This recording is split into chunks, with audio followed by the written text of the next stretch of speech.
some of them don't even go through a complete puberty because the endocrine system is just so fucked, and then these SSRIs make it worse. And then, luckily we can unfuck them by using testosterone therapeutically and sticking at it. I think that there has to be some kind of certain like neurochemical foundation that people like you and I have, like whether it's something like the warrior gene, which is like high activity of COMT so that the prefrontal cortex can handle high levels of dopamine without, freezing out and freaking out. Right. Ultimately, at the end of the day, we both know that none of those things enhance dopamine like therapeutic testosterone does. They're really a bridge to get the therapeutic testosterone. So like, what do you even say? Like, what is your, you recommend that these guys like start going down a gray market path because it's literally the only legitimate means for them to overcome the obvious, hindrances in the environment?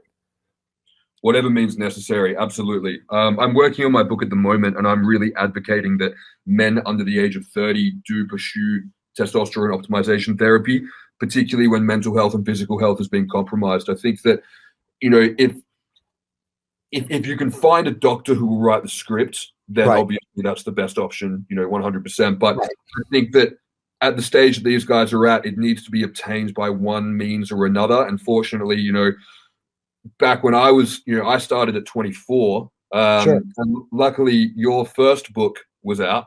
The short version. I had the audible version. And that was a lifesaver for me because, at that time there was only one doctor in Australia who was prescribing it. You'd get like a 250 milligram per fortnight preloaded syringe to go with, a couple of milligrams of Rimadex a week, and then a 1500 IU shot of HCG every Saturday. So it was without your book, we would have been fucked over there. So it's something that I'm really pushing them to pursue because unfortunately, a lot of these guys, they go to their doctor, and you know this full well. The doctor looks at their symptoms. They don't run blood work, or if they do run blood work, they go, yeah, you're fine. You're within the range. And then they just whack them full of psychiatric drugs. And then by the time they come to me, they've been on these psychiatric drugs during the formative years of their brain. And some of them don't even go through a complete puberty because the endocrine system is just so fucked. And then these SSRIs make it worse. And then, luckily we can unfuck them by using testosterone therapeutically and sticking at it. But it's a sad state for these younger guys because they have to seek this information out themselves. And, I give huge props to the guys who do it. And I always ask them, I'm like, what brought you here? Because it's always interesting to hear the story. But, the guys who are seeking it out and finding it, they are the ones who are getting better and recovering, and they get their 20s back. And that's the most beautiful thing you can give to these guys is they get their 20s.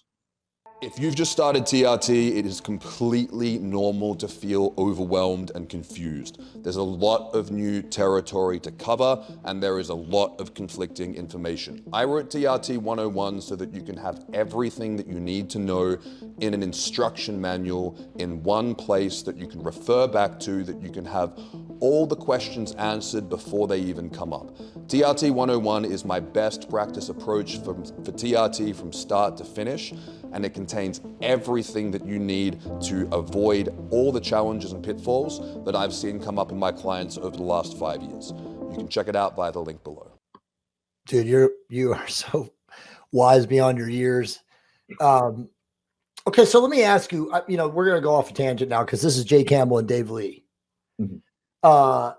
We have talking points. I always have talking points with my guests, but you're obviously brave and courageous enough to talk off the record, live. Absolutely. Yeah. So in truth, dude, where are we going? People like us, which we're about to get to, take testosterone. Mm-hmm. We take plant medicine. We take psychedelics. We take things that detune their programming. So that we are immune to it. But if you're a normal, everyday sheeple person who just literally plugs in, goes along to get along, you're just constantly entrained. You're like what do you call it? A test dummy. Yep. Ding dong, ding dong, ding dong. Which way do I go today? I mean, that's what they are. So plant medicine and testosterone optimization creates how would I say it? Like a prefrontal cortex that is hyper vigilant and hyper aware. And I don't mean hyper vigilant like, you're living in survival. I mean, you are not prone to conditioning. Yep. You are, I would argue, and I want your opinion, is you are immune to their bullshit. Their psychotronic attacks, which come from everywhere, have literally no power over us. You and I can watch television and enjoy whatever it is that we're watching and not be entrained or in tuned. We're not fearful. Again, as you know, that's how they control really the masses, is through fear.